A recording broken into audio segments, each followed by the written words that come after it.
आज कुटुंबियासोबत तुम्ही शेतामध्ये जाऊन पेरणी केली, काय सांगाल? शेतात पेरणी केली म्हणजे हे काय आमच्यासाठी नवीन नाही किंवा काही खूप आश्चर्याची गोष्ट नाही. माझे आईवडील शेतातच काम करतात अजूनही.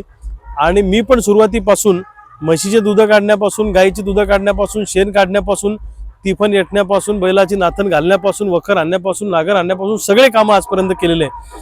अगदी दूध काढून ते दूध बुलढाण्याला सायकलवर न्यायचं आणि विकायचं, उकड्यावर टाकायचं, हे सगळे कामं आम्ही केले. दरवर्षी पेरणी लागली की मी शेतामध्ये येत असतो.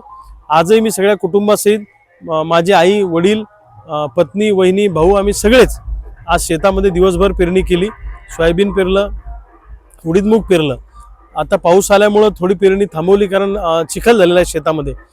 आणि हे काय आमच्यासाठी नवीन नाही, पण ईश्वराजवळ आज एक प्रार्थना केली की हा खरीपाचा हंगाम सोयाबीन कापसाचा शेतकऱ्यांना चांगला आला पाहिजे, अशी ईश्वरचरणी प्रार्थना केली.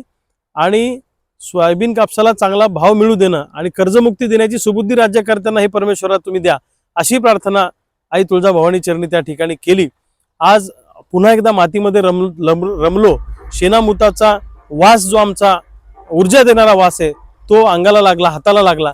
त्यामुळे एक नवी ऊर्जा लढायला आज या ठिकाणी मिळाली. आणि शेताभातामध्ये सगळ्यांशी बोलता आलं, शेतकऱ्यांशी बोलता आलं, शेतात मातीमध्ये रमता आलं. मला एक वेगळी ताकद घेऊन मी पुन्हा एकदा निघालेलो आहे.